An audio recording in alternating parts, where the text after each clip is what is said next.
सभी साथियों को राम राम। स्वागत है आप सभी का आपके अपने YouTube channel GK GS by Harish Bharadwaj official YouTube channel के अंदर HSSC last 5 year PYQ series के अंदर जो है आज हमारा यहाँ पे कौन सा भाग डिस्कस होने वाला है। आज हमारा यहाँ पे 138वां भाग डिस्कस करने वाला है। ठीक है, 138वां भाग हम यहाँ पर डिस्कस करने वाले हैं। मात्र 4 भाग जो है अब इसके पेंडिंग रह गए हैं। टोटल 142 शिफ्टों तक जो है हमारी ये जाने वाली है।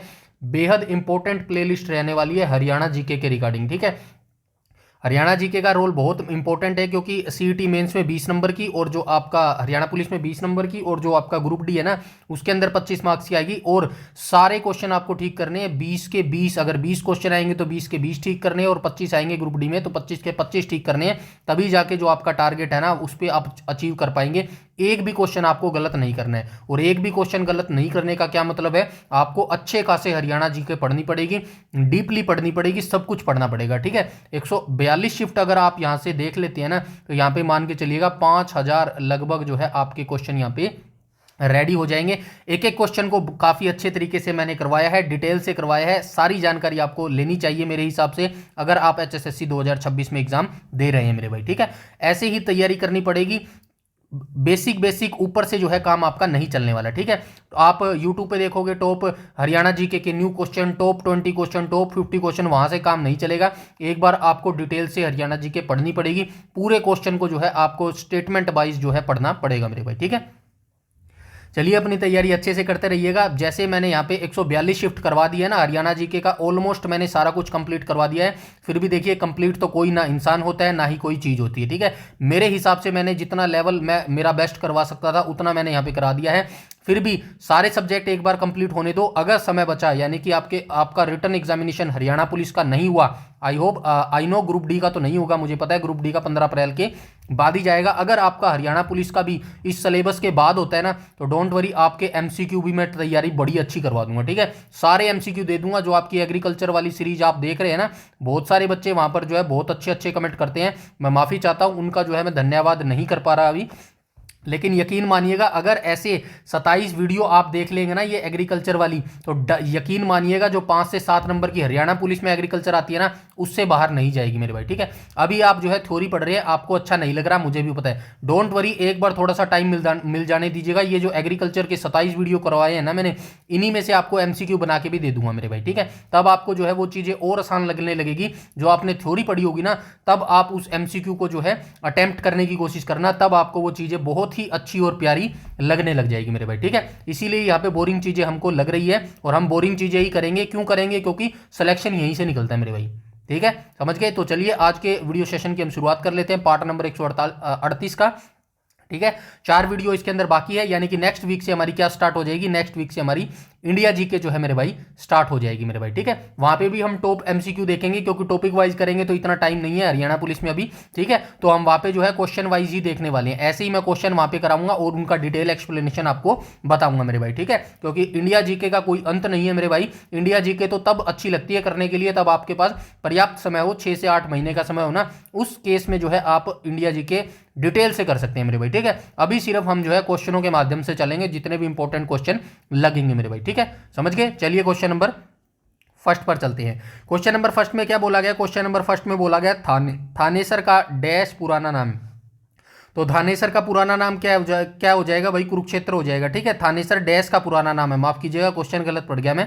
ठीक है, तो कुरुक्षेत्र का पुराना नाम क्या होता था? थानेसर होता था। किसकी राजधानी होती थी? वर्धन वंश की होती थी, यानी कि हर्षवर्धन की जो है ये राजधानी होती थी। 606 से 647 ईस्वी तक जो है हर्षवर्धन ने यहाँ पर राज किया था। वर्धन वंश से संबंधित थे, जिसकी जो स्थापना थी वो पुष्यभूति के द्वारा की गई थी। ठीक है, प्रभाकर वर्धन इनके पिता का नाम होता था, राजश्री इनकी बहन का नाम होता था। ठीक है, राज्यवर्धन इनके भाई का नाम होता था। ठीक है, ये सारी डिटेल आपको पता होगी। बाणभट्ट जो है इनके दरबारी कवि होते थे। इनके जो प्रसिद्ध यात्री आया था इनके दरबार में, उसका नाम क्या था?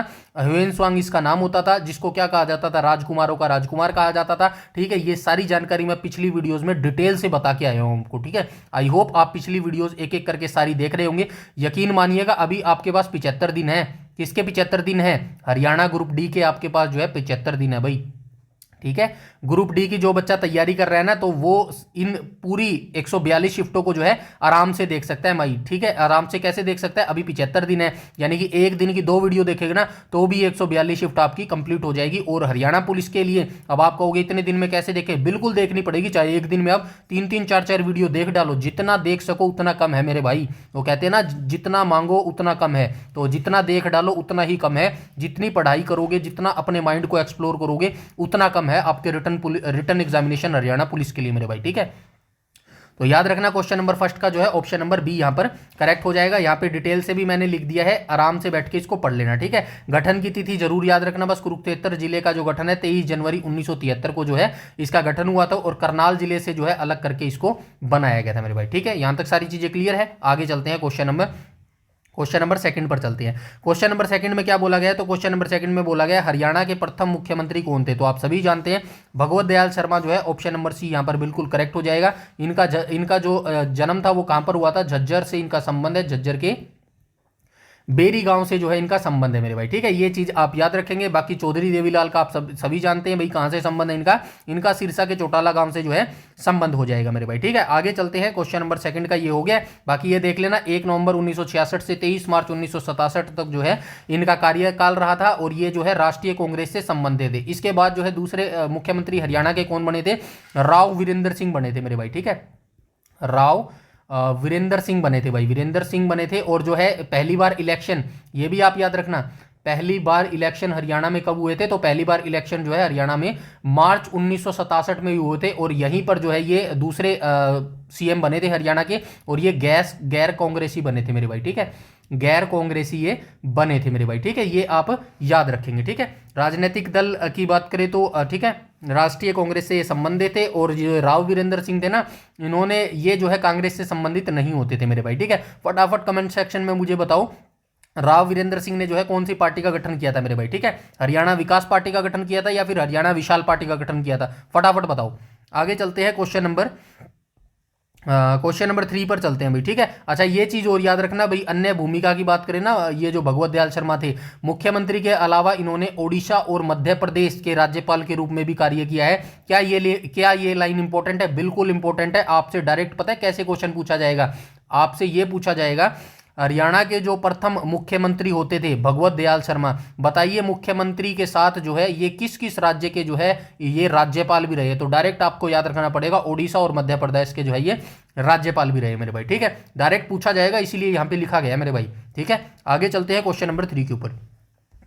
क्वेश्चन नंबर 3 में क्या बोला गया, तो क्वेश्चन नंबर 3 में क्या बोला गया, हरियाणा के प्रथम विधानसभा चुनाव किस वर्ष हुए, अभी ऊपर बता के आया हूं, मार्च 1967 में जो है ये पहले विधानसभा चुनाव हुए थे, ठीक है। कहां पे है 1967, ऑप्शन नंबर बी यहां पर बिल्कुल करेक्ट हो जाएगा। यहां पे जो है राव वीरेंद्र सिंह बने थे मेरे भाई, ठीक है।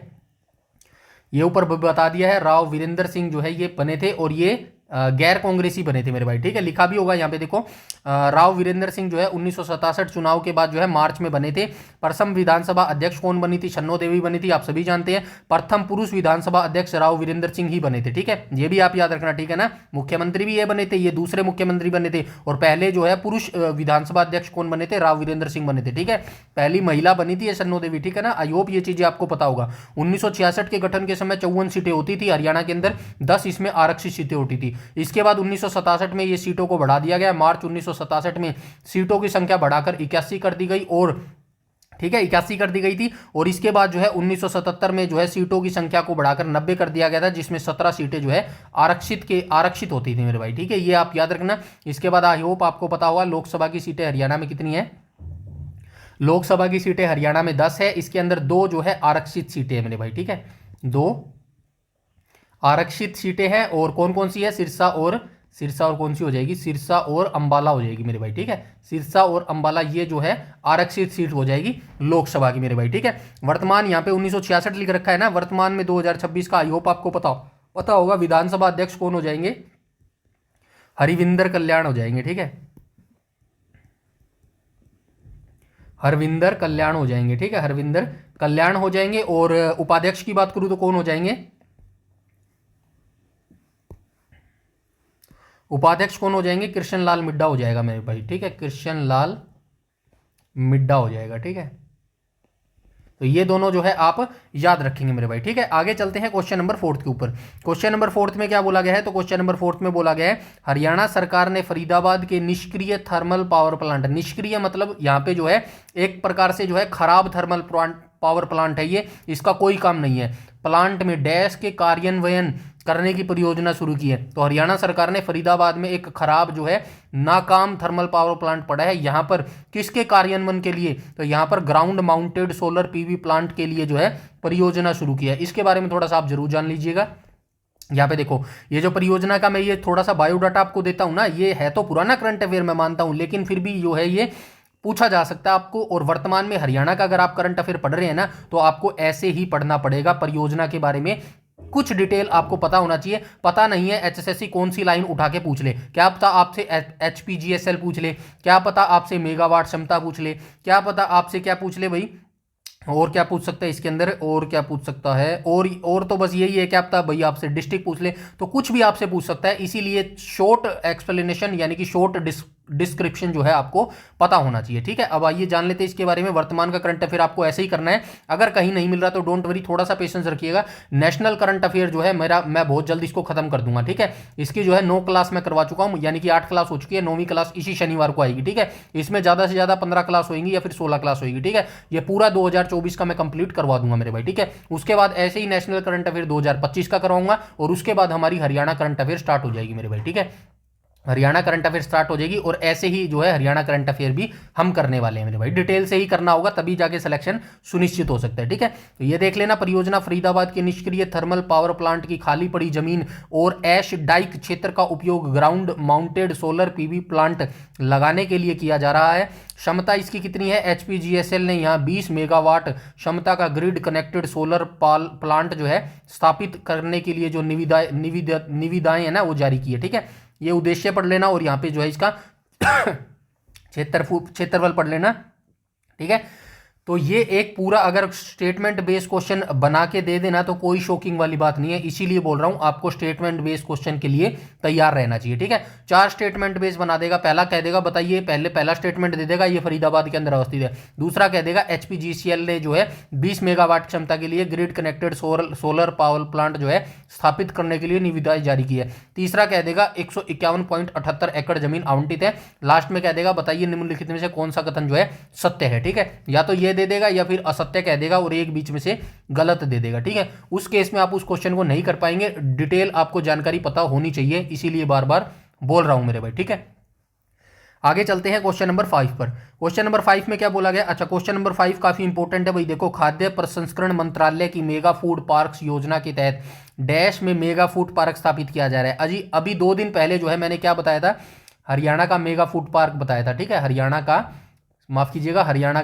फूड पार्क बताया था, ठीक है। हरियाणा का फूड पार्क बताया था, और उसमें मैंने एक चीज बताई थी, एक तो फूड पार्क होता है, ठीक है, एक फूड पार्क होता है, और एक क्या होता है, एक मेगा फूड पार्क होता है, ठीक है। एक मेगा फूड पार्क होता है, इसको जो है राज्य सरकार चलाती है, और मेगा फूड पार्क को कौन चलाती है, केंद्र सरकार चलाती है। ये इनके अंदर डिफरेंस है। वर्तमान 2026 तक हरियाणा में फूड पार्क कितने हैं, 4 फूड पार्क हैं, और मेगा फूड पार्क की बात करूं तो हरियाणा में 2 मेगा फूड पार्क है। आइए इनके बारे में जान लेते हैं, ठीक है। पहला बरही सोनीपत में हो जाएगा, और दूसरा कहां पर हो जाएगा, तो पहला बरही सोनीपत में हो जाएगा, और दूसरा हो जाएगा भाई रोहतक के अंदर, ठीक है। तो दोनों के बारे में जान लेते हैं। बरही सोनीपत हो जाएगा, ठीक है। ऑप्शन नंबर डी यहाँ पर करेक्ट हो जाएगा। इसके बारे में जान लेते हैं, ठीक है।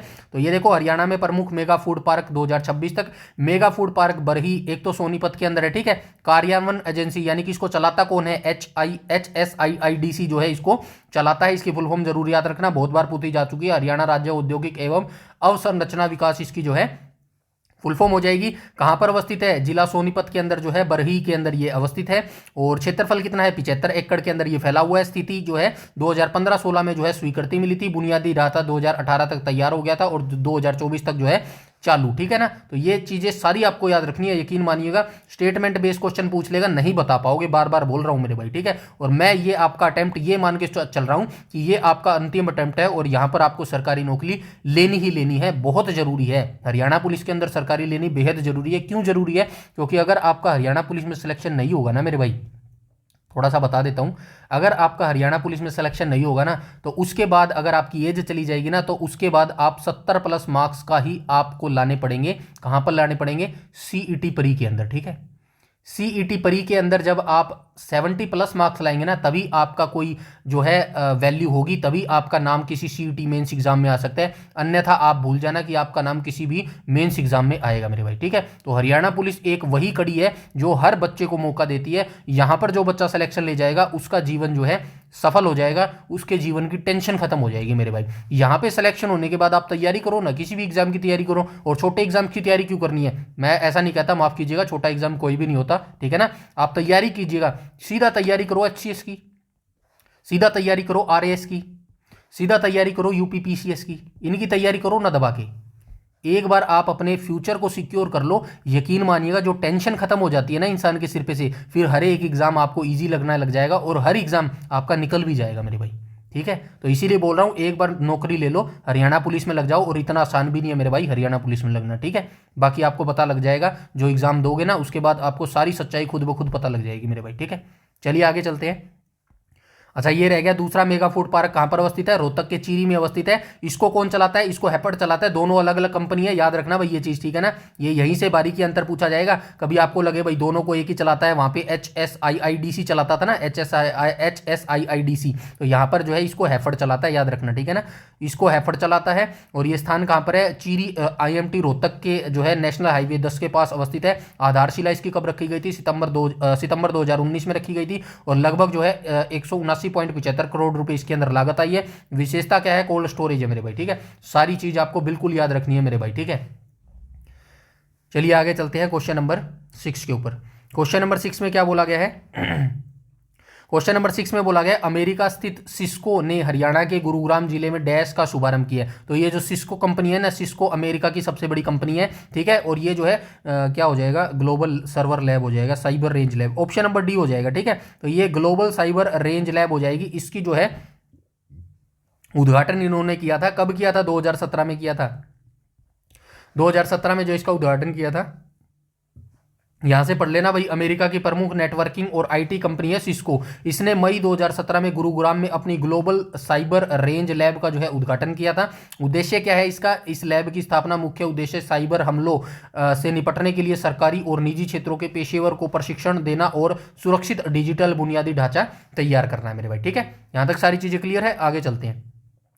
आगे चलते हैं क्वेश्चन नंबर 7 पर। और ये क्वेश्चन भी काफी रिपीटेड क्वेश्चन है, लेकिन बार बार HSSC पूछती है। चलिए बार बार देख लेते हैं। पंडित नेकीराम द्वारा किस साप्ताहिक पत्रिका का जो है शुभारंभ किया था, तो संदेश जो है ये पत्रिका थी, ठीक है, संदेश पत्रिका थी। और ये कौन सी पत्रिका थी, साप्ताहिक पत्रिका थी। साप्ताहिक कैसे लिखेंगे, साप्ताहिक, साप्ताहिक यानी कि वीकली ये पत्रिका होती थी। किस लैंग्वेज में ये लिखी जाती थी, हिंदी लैंग्वेज में इसको लिखा जाता था। और कहाँ से इसको निकाला गया था, भिवानी से इसको निकाला गया था मेरे भाई, ठीक है। तो ये सारी चीजें जो है आप याद रखेंगे, बाकी सारी चीजें यहाँ पे आपको पता भी होगी। तो ये देखो, संदेश निकाली गई थी, भाषा जो है इसकी हिंदी होती थी। प्रकाशन वर्ष 1930 हो जाएगा, ये रहा 1930। और नेकीराम शर्मा के बारे में आप सभी जानते हैं, 1887 को भिवानी के केलंगा गांव में इनका जन्म हुआ था मेरे भाई, ठीक है। यहां तक सारी चीजें क्लियर है, आई होप क्लियर होगी, ठीक है। इसके बाद चलते हैं क्वेश्चन नंबर 8 पर। क्वेश्चन नंबर 8 में क्या बोला गया, सुरेंद्र शर्मा एक डैश है। तो ये हास्य और व्यंग कलाकार है। हास्य और व्यंग कलाकार, चित्रकार नहीं है, लोक गायक नहीं है, पहलवान नहीं है, ठिठोलिया आ गया ना, ऑप्शन नंबर डी यहाँ पर बिल्कुल करेक्ट हो जाएगा, ठीक है। ये एक कवि भी है और ठिठोलिया है, या फिर इनको हास्य कलाकार या फिर हास्य या व्यंग कलाकार, सारी एक ही चीजें है भाई, याद रखना, ठीक है। सारी एक ही चीज है। और इनका संबंध कहां से है, हरियाणा के महेंद्रगढ़ जिले से इनका संबंध है मेरे भाई, ठीक है। ये भी चीज जो है आप याद रखेंगे। उसके बाद चलते हैं क्वेश्चन नंबर 9 पर। क्या बात, ऑप्शन नंबर डी नीचे चला गया क्या, चलिए कोई बात नहीं। इसके बाद चलते हैं भाई क्वेश्चन नंबर 9 पर। मध्यम निकाय और दिव्यवदान साहित्य में हरियाणा से संबंधित जानकारी है, ठीक है। तो ये कह रहा है, ये ग्रंथ है, मध्यम निकाय एक ग्रंथ है और दिव्यवदान एक ग्रंथ है, ठीक है। इन दोनों में जो है हरियाणा से संबंधित हमें जानकारी मिलती है, बिल्कुल सही लाइन है, ठीक है। वे डैश साहित्य है, तो ये कौन से साहित्य हैं, हरियाणवी साहित्य हैं, बंगाली साहित्य हैं, जैन साहित्य हैं। बिल्कुल गलत, बिल्कुल गलत, बिल्कुल गलत। ऑप्शन नंबर डी यहां पर लिख लो, क्या हो जाएगा, ऑप्शन नंबर डी हो जाएगा, बौद्ध ग्रंथ हो जाएंगे, ठीक है। बौद्ध ग्रंथ ये हो जाएंगे मेरे भाई, ठीक है, बौद्ध ग्रंथ हो जाएंगे। और ये जो दिव्य वदान है ना, दिव्य यहाँ पे लिख देता हूं, दिव्य वदान, इसके अंदर जो है इस ग्रंथ से हमें किस किस की जानकारी मिलती है, एक तो अग्रवा हिसार की हमें जानकारी मिलती है, अग्रोहा हिसार की। और दूसरे हमें किसकी जानकारी मिलती है, दूसरी हमें जो है इसके अंदर रोहतक की जानकारी मिलती है मेरे भाई, ठीक है। रोहतक का जो है विशेष उल्लेख इनके अंदर जो है किया गया है मेरे भाई, ठीक है। ये जानकारी आप याद रखेंगे। बाकी यहाँ पे लिखा भी होगा, ये देखो मध्यम निकाय, यह एक प्रसिद्ध बौद्ध ग्रंथ है जो सुत्त पिटक का एक हिस्सा है। इसमें प्राचीन हरियाणा के कुरु जनपद के कई स्थानों और बुद्ध के उपदेशों का जो है वर्णन मिलता है। यहाँ से दिव्य वेदान के बारे में भी आप जरूर पढ़ लीजिएगा मेरे भाई, ठीक है। आगे चलते हैं क्वेश्चन नंबर 10 के ऊपर। क्वेश्चन नंबर 10 में क्या बोला गया है, तो क्वेश्चन नंबर 10 में बोला गया इनमें से कौन सी नदी हरियाणा की सबसे बड़ी मौसमी नदी है। तो सबसे बड़ी मौसमी नदी हरियाणा की एक ही है, आई होप आपको पता होगा कौन सी नदी हो जाएगी, जो कहां से निकलती है, शिवालिक की पहाड़ियों से निकलती है, हिमाचल प्रदेश के शिवालिक पहाड़ी से निकलती है, पहाड़ी से निकलती है। और कहां से निकलती है, डागशाही से निकलती है मेरे भाई, ठीक है। ये डागशाही से निकलती है, ठीक है, डागशाही से निकलती है। और हरियाणा में कहां से प्रवेश करती है, हरियाणा के पंचकुला में से जो है ये प्रवेश कर जाती है। दोहन और इंदौरी नदी कहां से निकलती है, ये दोनों नदी अरावली की पहाड़ी से निकलती है, ठीक है, अरावली की पहाड़ी से निकलती है, ठीक है। अच्छा, एक चीज आप बताओगे कमेंट सेक्शन में, मैं ये जो चीजें है ना, जैसे कि यहाँ पर हर हर हर हर वीडियो के अंदर एक चीज आपको बताता हूँ, जैसे कि हरियाणा की नदी आ गई तो उनका उद्गम स्थान बताता हूँ। मुझे लगता है, ऐसा मेरे को लगता है भाई, ठीक है, आपको ना लगता हो कोई जरूरी नहीं है ऐसा, ठीक है। मुझे ऐसा लगता है जो टॉपिक वाइज चीजें चलती है ना, वो टॉपिक वाइज मैंने आपको यही क्वेश्चन में ही करवा दिया है। अब आपको यूट्यूब पे जाओगे ना, वहां पे अलग से मिलेगी हरियाणा की नदियां या ये होगी, अलग से करने की जरूरत नहीं है। एक ही क्वेश्चन में मैंने मोस्टली जो है हरियाणा की जो नदियां है ना वो करवा दी होंगी मेरे भाई, ठीक है। और यही इसीलिए मैं बोल रहा हूं, ये 142 शिफ्ट आपके लिए बेहद जो है अच्छी रहने वाली है, बहुत आपके लिए किफायती रहने वाली है और बहुत आपके लिए जो है फायदेमंद रहने वाली है हरियाणा 2026 के लिए मेरे भाई, ठीक है। बाकी डोंट वरी, अभी तो हम क्वेश्चन टॉपिक वाइज नहीं करेंगे क्योंकि आपका जो रिटन एग्जामिनेशन है बहुत जल्द होने वाला है हरियाणा पुलिस का। तो हम जो है इसके बाद अगर टाइम मिला तो जो हरियाणा जीके के ना उसके जो है एमसीक्यू प्रैक्टिस आपकी करवा दूंगा यूट्यूब के ऊपर, ठीक है। उसके बाद जो है टॉपिक वाइज हम कब करेंगे, टॉपिक वाइज हम जो अगला सीईटी आपका होगा ना, 1 सेकेंड, जो आपका नया सीईटी होगा ना अभी 2025 के बाद, अब नया सीईटी कब होगा, आई थिंक 2027 के बाद होगा, और जिसकी तैयारी चलेगी 2029 तक, वहां पर हम डिटेल से देखेंगे, ठीक है। वहां पे भी मैं डोंट वरी आपके लिए सब कुछ फ्री रखने वाला हूं, फाउंडेशन चलाएंगे वहां पे, ठीक है, फाउंडेशन चलेंगी कोर्स की, ठीक है। फाउंडेशन कोर्स में बिल्कुल सारी चीजें फ्री रखेंगे, जैसे अभी ये हमारा फ्री इनिशिएटिव चल रहा है ना, डिटेल से चल रहा है, बेसिक से चल रहा है, वहां पर भी फाउंडेशन कोर्स चलेगा, बिल्कुल जीरो से चलेगा, फिर बेसिक से चलेगा, और वहां पर हम तैयारी करेंगे 2029 में। देखिए सभी बच्चों को जो है नौकरी नहीं मिल सकती, ये सच्चाई है मेरे भाई, कड़वा सच है। कुछ बच्चे अभी 2026 में नहीं लग पाएंगे, कुछ ही बच्चे लगेंगे, लेकिन यकीन मानिएगा अगर आपका जज्बा बिल्कुल हार्ड है ना, बिल्कुल आपने ठान लिया है कि मेरे को तो सरकारी नौकरी लगना है, तो आप यकीन मानिएगा एक चीज आपको बोलूंगा जो आप नहीं कर पाएंगे, और जो कर पाएगा ना वो कमेंट सेक्शन में बता देना। भगवान ना करे आपकी नौकरी ना लगे 2026 में, फिर भी भैया आपने देखो अपनी तरफ से पूरी मेहनत करनी चाहिए, मिले ना मिले कर्म की बात है, फल की बात है, वो फल की इच्छा आप छोड़ दो मेरे भाई, ठीक है। वो भगवान का काम है, देना ना देना, ठीक है। आप बस अपना 100% कर्म करो, उसके बाद भी अगर आपको नहीं मिलता ना तो कोई घबराने कोई टेंशन लेने वाली बात नहीं है। बस मेरा एक एक एक जो है सजेशन मान लेना, आप अपनी तैयारी मत छोड़ना। अगर आपकी एज पड़ी है ना तो एक फाइनल अटेम्प्ट 2029 का और दे लेना, ठीक है। लगातार तैयारी करनी है, लेकिन आपको अभी 2026 स्टार्ट हो गया ना, तो 2026 के बाद 2027 कंटिन्यू करना है, 2028 आपको कंटिन्यू करना है, और 2029 में डेफिनेटली आपकी बहुत सारी बंपर वैकेंसी आने वाली है। जो इस बार वैकेंसी नहीं आएगी ना वो 2029 में वैकेंसी जरूर आएगी। बस फर्क इतना ही होगा, बहुत सारे बच्चे ये बीच में जो गैप आएगा ना 2000 हरियाणा पुलिस का रिटर्न एग्जामिनेशन के बाद बीच में जो गैप आएगा 2026 के एंड का और 2027 के मिड का, यहां पे तैयारी छोड़ देंगे। लेकिन मैं मानता हूं कि यही वो समय है जहां पर आप हजारों बच्चों से लाखों बच्चों से आगे निकल सकते हैं, और यहीं पे आपकी नींव रखी जाएगी सिलेक्शन की मेरे भाई, ठीक है। चलिए आगे चलते हैं, ये बातें हो गई है बहुत सारी, ठीक है। चलते हैं क्वेश्चन नंबर 11 पर। क्वेश्चन नंबर 11 में क्या बोला गया है, क्वेश्चन नंबर 11 में बोला गया हरियाणा का कौन सा हिस्सा शिवालिक की पहाड़ियों से ढका हुआ है। तो हरियाणा का उत्तर पश्चिमी हिस्सा तो नहीं है, उत्तर पूर्वी हिस्सा हो जाएगा, ऑप्शन नंबर ए यहां पर बिल्कुल करेक्ट हो जाएगा, ठीक है। उत्तर पूर्वी हिस्सा आप सभी जानते हैं भाई, उत्तर पूर्वी हिस्सा कौन सा हो जाएगा, पंचकुला यमुनानगर वाला हिस्सा हो जाएगा, ठीक है। और इसकी सबसे ऊंची चोटी, उत्तर पूर्वी की सबसे ऊंची चोटी करो हो जाएगी, कहां पर अवस्थित है, मोरनी हिल्स के अंदर अवस्थित है,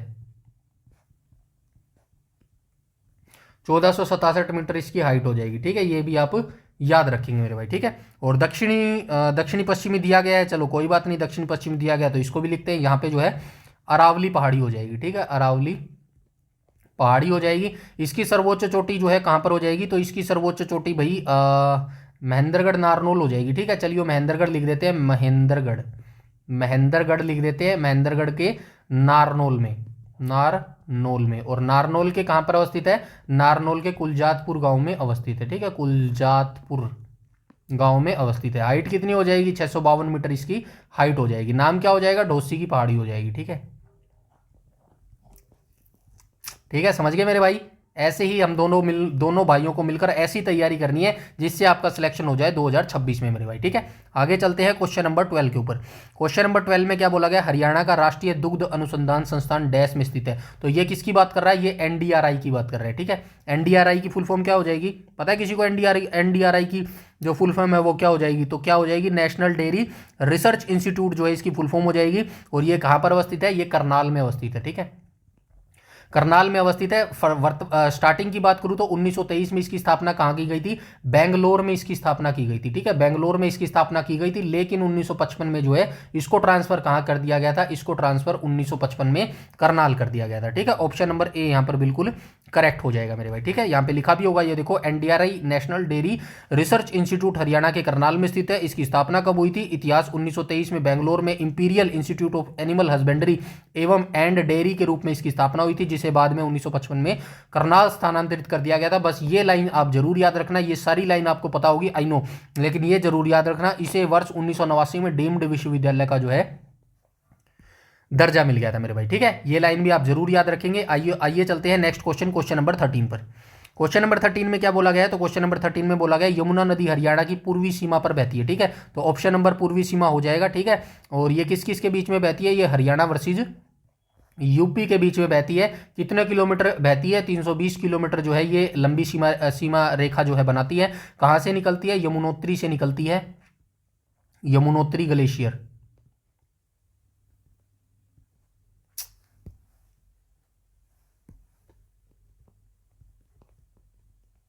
ठीक है, यमुनोत्री ग्लेशियर से निकलती है। यमुनोत्री ग्लेशियर उत्तराखंड से निकलती है और हरियाणा में कहाँ से प्रवेश करती है, ठीक है ना, यमुना नदी की बात हो रही है ना, ठीक है, ये यमुना नगर से प्रवेश करती है मेरे भाई, ठीक है, यमुना नगर के कहाँ से प्रवेश करती है, कालेसर वन से ये प्रवेश करती है मेरे भाई, ठीक है, कालेसर वन से जो है ये प्रवेश करती है। ऐसे ही सारी चीजें आपको याद रखनी है, ठीक है। ये भी मैंने सारा लिख दिया है। प्रवाह कहाँ का होता है ये देख लेना भैया एक बार, ठीक है। पलवल के हसनपुर से जो है उत्तर प्रदेश में चली जाती है, ये लोकेशन जरूर याद रखना, पलवल के हसनपुर से, ठीक है। पहले ये हसनपुर कहाँ आता था, पहले ये हसनपुर जो है फरीदाबाद के अंदर आता था। जब जो है फरीदाबाद, थोड़ा सा बता देता हूं आपको, फरीदाबाद कब जिला बना था, तो 15 अगस्त माफ कीजिएगा 79 लिख दिया, 79 आएगा ना, 1979 को बना था 12वां जिला, ठीक है। ये 12वां जिला बना था ना, तो 12वां जिला किस किस को मिलाकर बना गया था, तो ये पलवल और जो है फरीदाबाद को मिलाकर बना था, ठीक है, फरीदाबाद को जिला मिलाकर बना था, ठीक है। उसके बाद फरीदाबाद को जो है पलवल को जो है फरीदाबाद से अलग कर दिया गया। इसमें जो है ये जो हसनपुर है ना, हसनपुर पहले ये फरीदाबाद में आता था, लेकिन जैसे ही पलवल अलग हुआ ना, अलग डिस्ट्रिक्ट बना, तो ये हसनपुर जो है यहाँ पर आ गया, ठीक है। ये छोटी सी बारीक जानकारी है, जरूर याद रखना, क्या पता हसनपुर दे दे और आपको फरीदाबाद पलवल में कंफ्यूज कर दे मेरे भाई, ठीक है। तो याद रखना, हसनपुर से जो है यमुना नदी कहाँ चली जाती है, उत्तर प्रदेश में चली जाती है, और ये पलवल के अंदर है हसनपुर, याद रखना, ठीक है। यहाँ तक सारी चीजें क्लियर है। आगे चलते हैं क्वेश्चन नंबर 14 पर। क्वेश्चन नंबर 14 में बोला गया हरियाणा और उत्तर भारत का सबसे बड़ा औद्योगिक शहर कौन सा हो जाएगा, बता चुका हूं, गुरुग्राम नहीं होगा, ठीक है, फरीदाबाद हो जाएगा। ऑप्शन नंबर बी यहां पर करेक्ट हो जाएगा, ठीक है। बड़े बड़े ट्रैक्टर उद्योग है फरीदाबाद के अंदर, बड़ी बड़ी फ्रिज बनाने के उद्योग है फरीदाबाद के अंदर, ठीक है, और भी बहुत सारी चीजें हैं। इसके बाद चलते हैं क्वेश्चन नंबर 15 पर। क्वेश्चन नंबर 15 में बोला गया हरियाणा के बल्लभगढ़ जिले में गुडईयर कंपनी में किस चीज का उत्पादन होता है, तो गुडईयर टायर है भाई, ठीक है। राइट ऑप्शन नंबर बी हो जाएगा मेरे भाई, ठीक है। यहां से देख लेना, कंपनी का नाम है गुडईयर इंडिया लिमिटेड। स्थान कहां है, यह हरियाणा के फरीदाबाद जिले के बल्लभगढ़ में जो है स्थित है, ठीक है। उत्पादन बल्लभगढ़ स्थित यह प्लांट मुख्य रूप से टायरों के निर्माण के लिए विश्व प्रसिद्ध है। यहाँ विशेष रूप से कृषि क्षेत्र, ट्रैक्टर और यात्री कारों के लिए उच्च गुणवत्ता वाले टायरों का जो है उत्पादन किया जाता है मेरे भाई, ठीक है। तो ये 15 क्वेश्चन थे। आज का जो है हमारा वीडियो सेशन यहीं पर समाप्त होता है। 138वां भाग जो है कंप्लीट हो चुका है। अब जो है बस 4 वीडियो रह गए हैं, और जो है बहुत मुश्किल काम था, 142 42 शिफ्टों तक पहुंचना, जो कि हम पहुंच चुके हैं। और आपको ऐसे ही खुशी का अनुभव होगा जब आपका सिलेक्शन लिस्ट में नाम आएगा ना, हरियाणा पुलिस की लिस्ट आएगी, उसमें नाम आएगा, तो आपको यही लगेगा मुश्किल था लेकिन भाई कर दिखाया मैंने, ठीक है ना। वो जो रातें काली करी थी ना, बोरिंग चीज़ें मैं पढ़ता था, यानी यकीन मानिएगा वही चीज़ें मेरे काम आई है। और उस दिन आपको जो खुशी होगी ना, उसका कोई मोल नहीं है मेरे भाई। इसीलिए बोल रहा हूँ अभी पढ़ लो। जैसे खुशी का कोई मोल नहीं होता ना, गम का भी कोई मोल नहीं होता मेरे भाई। और सिलेक्शन नहीं हुआ ना, सारी ज़िंदगी पछतावे में निकल जाएगी मेरे भाई, ठीक है। फिर सिर्फ आपको यही रहेगा कि जो उम्र थी ना, काश उस समय पढ़ लेता ना मेरे भाई, तो ज़िंदगी कुछ और हो सकती थी। समझ गए? तो इसीलिए पढ़ते रहो भाई, बार बार एक ही चीज़ बोलता हूँ, पढ़ते रहो, क्योंकि इसी में जो है ज़िंदगी का असली मजा है। सही बात बताऊँ तो आपको लगता होगा बाइक पे घूमाया, मैं दोस्तों के साथ घुमाया, इधर उधर घूम लिया, 2-4 मैसेज कर लिए, ये कोई फ्रीडम नहीं है मेरे भाई, ये कोई इंजॉयमेंट नहीं है। सही बताऊँ तो ये कुछ एक छोटा सा चक्र है ज़िंदगी का, लेकिन इसी चक्कर में अगर आपने पढ़ाई पर फोकस कर लिया ना, तो आगे की ज़िंदगी जो बची हुई है ना, वो बड़ी आसानी से और बड़ी इंजॉयमेंट वाली ज़िंदगी कटेगी मेरे भाई, ठीक है। चलिए, बाकी आप समझदार हैं मेरे से ज़्यादा, ठीक है। तो जुड़े रहिएगा और लगे रहिएगा, पेशेंस बनाए रखिएगा। पेशेंस बनाए रखना सबसे इंपॉर्टेंट, दो ही चीज़ मैं ज़िंदगी में बोलता हूँ, एक तो पेशेंस बनाना ज़िंदगी में सीख लो, और दूसरा कंसिस्टेंसी ज़िंदगी में सीख लो, ठीक है। जरूरी नहीं है ये दोनों चीज़ें पढ़ाई के लिए ही बोलता हूँ, अपनी ज़िंदगी में भी कंसिस्टेंसी रखो और रूल रेगुलेशन को फॉलो करो मेरे भाई, ठीक है। मैं यही मानता हूँ, बिना रूल रेगुलेशन वाला जो इंसान होता है ना, वो इंसान मैं नहीं मानता, वो जानवर होता है मेरे भाई, ठीक है। तो इसीलिए रूल रेगुलेशन को फॉलो करते रहो, अपना बिहेवियर अच्छा बनाओ, अपना करेक्टर अच्छा बनाओ मेरे भाई, ठीक है। बाकी सारी चीज़ें ऑटोमेटिकली जुड़ती चली जाएंगी मेरे भाई, समझ गए। तो आज की वीडियो में इतना ही, 15 क्वेश्चन मैंने आपको दिए हैं, ठीक है। और आप जरूर बताना कि वीडियो सेशन कैसा लगा आपको, और कमेंट सेक्शन में जरूर बताना कितना स्कोर आपका रहा, ठीक है। और बस मेरे मोटिवेशन के लिए वीडियो को लाइक कर देना, इतना सा आपसे जरूर रिक्वेस्ट है मेरे भाई, ठीक है। इस वीडियो में इतना ही, मिलते हैं नेक्स्ट वीडियो में, तब तक के लिए धन्यवाद।